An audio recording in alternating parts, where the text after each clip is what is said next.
नमस्कार। सनातन विचार श्रृंखला में आपका स्वागत है। हम इस वीडियो में अपना ध्यान इस ओर केंद्रित करने के लिए हैं कि हम इस जीवन में क्या खोज रहे हैं और ये वाला हम जो खोज रहा है, क्या हम जानते हैं कि ये वाला हम हमारी आत्मा है। अगर नहीं जानते हैं तो फिर आगे कुछ भी कहने की ज़रूरत नहीं रह जाती है। लेकिन अगर उत्तर होता है कि हाँ, हम जानते हैं कि ये वाला हम हमारी आत्मा है, तो फिर आगे की बात समझने के लिए है। तो फिर हम यहाँ पे शुरुआत करते हैं कि हम जानते हैं कि ये वाला जो हम है, बोलने वाला हम है, खोजने वाला जो हम है, वह हमारी आत्मा है। तो हम खोज रहे हैं क्योंकि जिसके लिए खोजा जा रहा है उसकी प्रकृति की जानकारी होनी बहुत ज़रूरी है। अगर हम उसकी प्रकृति की जानकारी नहीं जानते या जानना नहीं चाहते, फिर तो उसके लिए कुछ भी खोजना व्यर्थ है। इसके लिए ज़रूरी है हम ये जानें कि जिस उद्देश्य के लिए हम जी रहे हैं और काम कर रहे हैं, उस पर उचित ध्यान देने के लिए हमें समय नहीं मिल पाता है। ऐसा कहना बहुत आम बात है, लेकिन विशेष बात यह है कि हम उद्देश्य पर ध्यान देते ही नहीं हैं, जिसका कारण हमारी अपने आप के प्रति सहानुभूति की आशा है। क्योंकि हम अपनी निराशा या हताशा पर दूसरों की सहानुभूति की उम्मीद लगाते हैं। इस वाक्य को स्वीकार करने में तो सभी मना करते हैं, किंतु असलियत यही है। इसे जो अपनी आत्मा के द्वारा स्वीकार करता है वही सुधार भी कर सकता है, नहीं तो फिर आगे जाके सुधार की भी गुंजाइश नहीं है। उदाहरण के लिए मान लीजिए कि एक मशीन बहुत ही व्यवस्थित, सटीक और गणितीय रूप से संचालित तरीके से अपनी मेहनत लगातार काम कर रही है, लेकिन मशीन को यह नहीं पता होता है कि वह उस तरीके से काम कर रही है। ठीक उसी तरह से हमें भी नहीं पता कि हमारी गति किस तरफ है, जबकि हम एक बहुत बड़े सिद्धांत अपनी आत्मा को पहचानने की कोशिश कर रहे हैं। आज हम एक बहुत ही प्रसिद्ध लेकिन जो बहुत ही दिलचस्प बात है उसके ऊपर बात कर रहे हैं। मनुष्य और उसकी आत्मा के बीच का संबंध, उसके बारे में हम सोच रहे हैं। या हम शुरुआत में एक गलती कर सकते हैं। जब हम मनुष्य, जो मैं या आप हैं, और आत्मा शब्द बोलते हैं, भले ही हम बहुत पढ़े लिखे मैच्योर हों, लेकिन यह सच नहीं हो सकता कि हम आत्मा के रूप में जो सुनते हैं उसके संबंध में मनुष्य क्या है इसकी सही समझ रखते हों। ध्यान दीजिएगा, यह सही नहीं हो सकता कि हम आत्मा के रूप में जो सुनते हैं उसके संबंध में मनुष्य क्या है इसकी सही समझ रखते हों। हमारी सारी उम्र, सारा अनुभव और पूरी शिक्षा के बावजूद हम उस बचकानी धारणा से बच नहीं सकते जिसमें हम पैदा हुए हैं कि एक आत्मा एक ऐसी चीज़ है जो इस शरीर में निवास करती है। अब क्या आत्मा नामक ऐसी कोई चीज़ मौजूद है या नहीं? अगर हमें लगता है कि शरीर से स्वतंत्र एक आत्मा है और फिर भी शरीर के भीतर मौजूद है, जो इस शरीर को प्रकाशित, सक्रिय और ऊर्जावान कर रही है, जिसे हम गलती से कभी कभी अपनी असली रूप मान लेते हैं, अगर यह आत्मा का अस्तित्व मनुष्य नामक रहस्य के बारे में हमारी सही समझ है, तो फिर हम इस महान प्रश्न का उत्तर नहीं दे पाएंगे कि मनुष्य और आत्मा का संबंध क्या है। यदि मैं आत्मा शब्द का उपयोग करता हूँ तो इसका रहस्यपूर्ण और पेचीदा और हमारी सहज समझ जो है उससे सहज रूप से परे हो सकता है। मैं इस शब्द का बार बार उपयोग नहीं करना चाहता, हालांकि इससे बचा भी नहीं जा सकता। इसे एक न एक दिन एक नए प्रकाश में आना ही है। इसको समझने के लिए एक विशाल सेना का उदाहरण लीजिए, जिसका नेतृत्व एक व्यक्ति कर रहा है। इस व्यक्ति के पास सभी सैनिक से ज़्यादा कौन सी ताकत है? जैसे और सैनिक हैं वैसे ही वह है। इसके पास में क्या अलग से कोई आर्म्स है, एम्यूनिशन है, अलग से अस्त्र शस्त्र है, या यह शारीरिक रूप से सबसे ज़्यादा बलवान है, भौतिक रूप से ज़्यादा लंबा चौड़ा है, या बहुत ज़्यादा पैसे वाला है? उसके पास ऐसी कोई ताकत नहीं है। फिर भी उसके पास एक ताकत है, तभी वो नेतृत्व कर रहा है। वह ताकत वह है जो पूरी सेना में सभी में व्याप्त है, जो उसके जैसे व्यक्तियों से बनी हुई है, यानी सभी की शक्ति उसके हाथ में है। यह बहुत ही आश्चर्यजनक बात है। उसके जैसे हजारों लोग एक व्यक्ति की उपस्थिति में विचार, ध्यान और कार्रवाई के एक ही केंद्र में संगठित हैं उस व्यक्ति के द्वारा, और उनके जैसा ही है वो। फिर भी सभी लोग उसी के प्रति संगठित हैं। हमें यहाँ गहराई से सोचना होगा और इस प्रकार की सोच को दार्शनिक सोच कहा जाता है। यह वैज्ञानिक सोच नहीं है। इसको विज्ञान के द्वारा साबित नहीं किया जा सकता, क्योंकि विज्ञान वह नहीं पहचान सकता जिसे देखा और प्रयोग नहीं किया जा सकता हो। और यदि हम किसी सेना का निरीक्षण करते हैं, सेना पर प्रयोग करते हैं या सेना को माइक्रोस्कोप या दूरबीन से भी देखते हैं, तो फिर हमें लोगों के इस विशाल समूह के अलावा और कुछ भी दिखाई नहीं देगा। लेकिन यह केवल एक विशाल लोगों का समूह नहीं है, इसमें कुछ और भी है। यही कारण है हम इन लोगों को एक समूह नहीं, एक सेना कहते हैं। अब आपको धीरे धीरे समझ में आने लगेगा कि आत्मा और शरीर का क्या संबंध है। कुछ लोगों के मन में यह संदेह है कि क्या वह वस्तु आत्मा है जिसे मनुष्य को खोजना ही उसका जीवन का मूल उद्देश्य है। कोई आत्मा है, ऐसी चीज है जिसे मनुष्य खोज रहा है। यह कठिनाई, यह प्रश्न भी आत्मा के अर्थ की गलतफहमी के कारण उत्पन्न होता है। एकमात्र किताबी ज्ञान रखने वाला इस प्रश्नों का उत्तर नहीं दे सकता, क्योंकि इन जो जितने भी प्रश्न इसके संबंध में निकल के आएंगे, उनका उत्तर पुस्तकों में नहीं मिलेगा। यद्यपि महान शास्त्रों में इस बात के संकेत है कि इन सब का क्या अर्थ है, परंतु हमारे पास इन शास्त्रों की गहराई में जाने की या तो बौद्धिक क्षमता नहीं है, उनका अध्ययन करने का समय तो हमारे पास और भी कम है, और प्रयास तो हमने शून्य जैसा ही किया है। तो फिर मनुष्य क्या खोज रहा है? हम यह नहीं कह सकते कि हम केवल धन और पद की खोज कर रहे हैं। हमने इतिहास में ऐसे ऐसे विद्वान देखे हैं जो खुश नहीं थे। हमने ऐसे ऐसे बहुत धनी लोगों के बारे में पढ़ा भी है जो धन को जलाते तो भी उनका धन खत्म नहीं होता, लेकिन फिर भी वे दुखी थे। कई लोग बहुत शक्तिशाली, राजनीतिक रूप से शक्तिशाली, एक बड़े साम्राज्य पे शासन करने वाले, वे लोग दिन रात असुरक्षित रहते हैं, उनके मन में शांति नहीं रहती।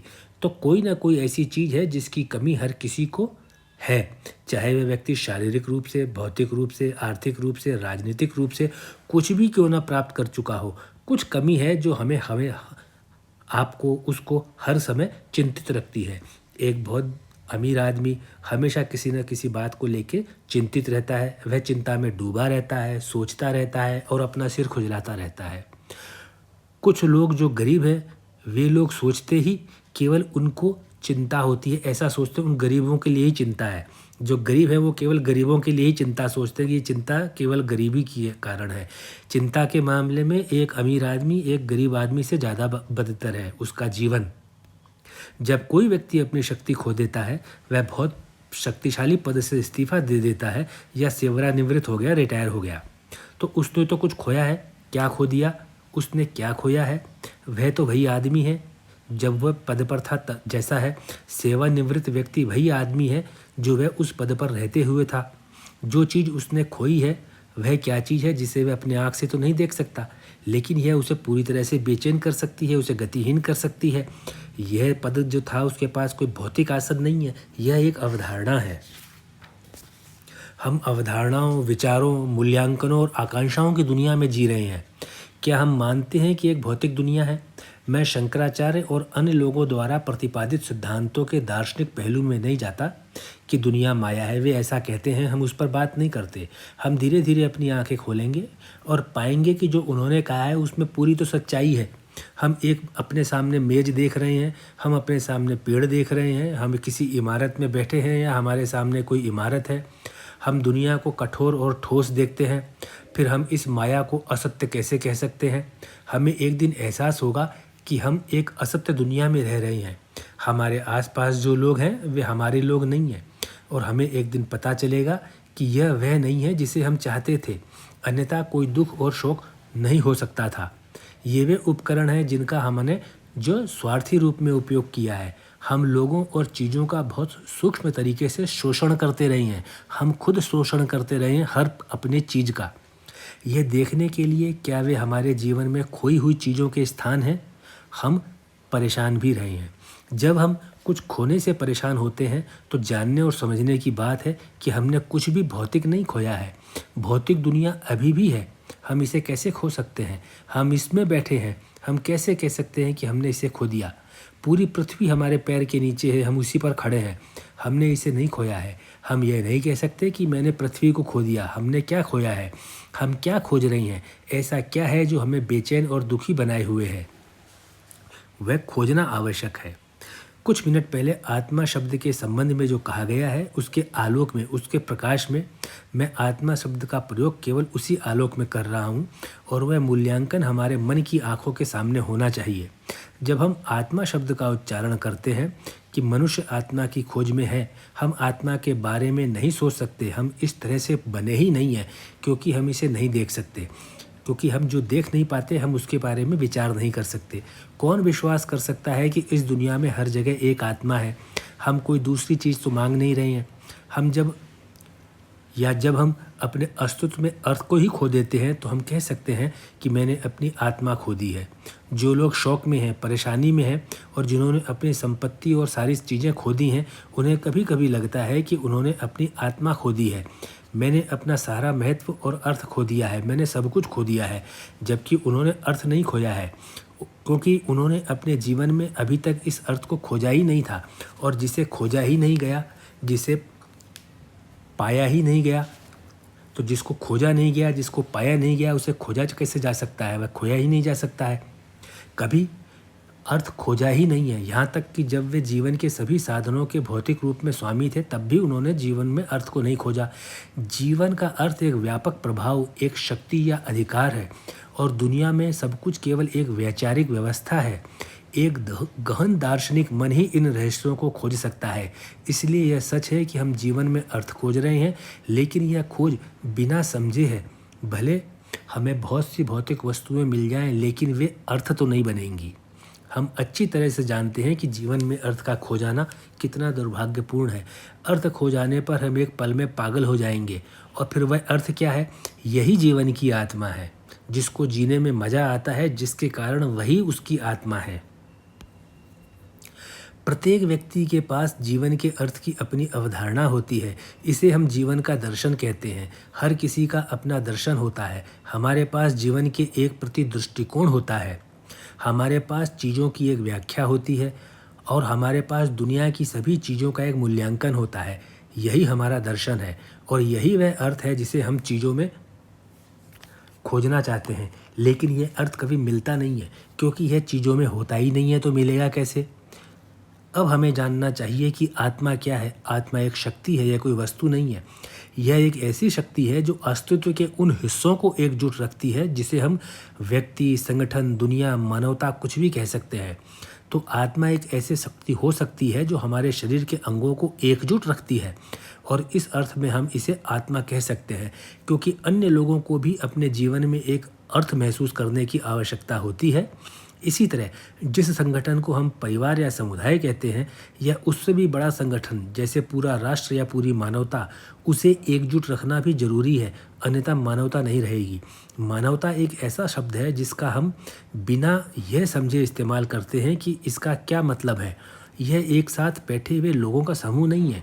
यह एक वैचारिक एकता है जिसे हम इन अलग अलग व्यक्तियों की मौजूदगी में पेश करते हैं, जिन्हें लोग कहते हैं, लोग बाग कहते हैं।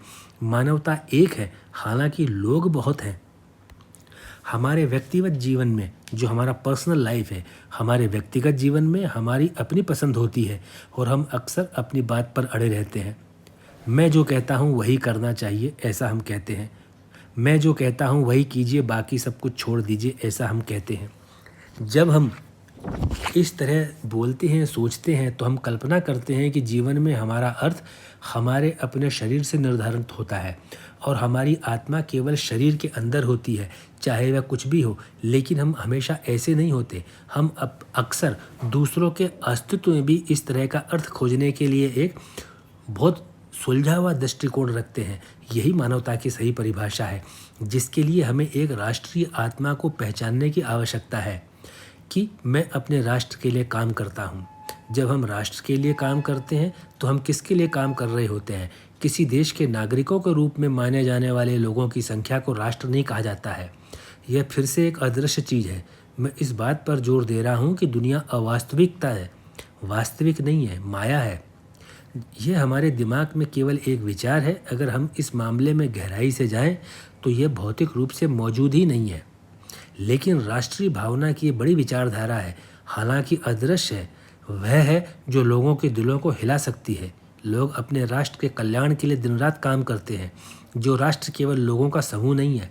इसी तरह हम इस प्रभुत्व को, जीवन के अर्थ की इस अवधारणा को, आयाम, अस्तित्व की आत्मा को व्यापक क्षेत्रों में तब तक विस्तारित कर सकते हैं जब तक कि यह अनंतता की सबसे दूर की सीमाओं तक न पहुंच जाए। वह अर्थ जिसे हम खोजते हैं, वह एक अर्थ जिसे हम पूरी सृष्टि में खोजते हैं, उसे आत्मा कहा जा सकता है, जिसके कारण किसी की भी भलाई हो सकती है। वह अर्थ, वह एक तरीका आत्मा कहा जा सकता है। उस तरीके को देख लीजिए, आत्मा तो दिखाई नहीं देगी। मनुष्य अपनी आत्मा को कभी भी नहीं खोज सकता, क्योंकि आत्मा एकाकी नहीं है। सभी में स्वयं को पाने से ही आत्मा को पाना संभव है। तो इस प्रकार के विचार जो ऋषिकेश के अंदर महान संत के हैं, आत्मा, आप अगर सभी के अंदर अपने आप को देखेंगे, सभी की पीड़ा को अपने आप महसूस करेंगे, सभी की आवश्यकता को अपनी आवश्यकता महसूस करेंगे, तभी जाकर के आपको एहसास होगा कि जीवन का कोई अर्थ है। अन्यथा आप आत्मा को खोजने के लिए अगर आप जाएंगे तो आत्मा कहीं नहीं मिलने वाली, क्योंकि आप अपने आप को चीर फाड़ करके अपने अंदर नहीं उतर सकते। एक ही साधन है कि पूरे विश्व के अंदर सर्वजन हिताय, सभी के सुख के लिए सोचिए, तो उसके बाद में जो विचारधारा बनेगी, जो मानव के जो मन का मस्तिष्क जो है, उसका जो मनोवैज्ञानिक दृष्टिकोण जो नया रूप लेगा, जब जाकर के वह विचार करेगा, वह आत्मा का विचार कहलाएगा। आपने सुना होगा, देखा होगा किस प्रकार के जो सनातन शास्त्रों के अंदर विचार कहे गए हैं। ये एक इस प्रकार के सिद्धांत हैं कि इसको भौतिक युग में गढ़ पाना, बना पाना, बोल पाना, लिख पाना बहुत बहुत ज़्यादा मुश्किल है। इस प्रकार के विचार जो फिलोसफिकल डाइवर्शन के अंदर भी आते हैं, इस प्रकार की गहराई का चिंतन नहीं दे पाते हैं। तो आपने जो आज सनातन शास्त्रों का महिमा आत्मा के विषय में कही हुई है, कुछ उदाहरण के साथ भी है, वह सुना। मैं आशा करता हूँ कि आप इस वीडियो को अपने मित्रों और दोस्तों के साथ शेयर करेंगे, आप इस वीडियो को लाइक करेंगे। आपने अगर इस चैनल को सब्सक्राइब नहीं किया है तो उसे सब्सक्राइब करेंगे, और जो आपने वर्तमान के अंदर अपने बहुमूल्य समय का अंश का जो दान दिया इस वीडियो को देखने के लिए, उसके लिए मैं आपका आभारी हूँ और आपको बार बार धन्यवाद देता हूँ।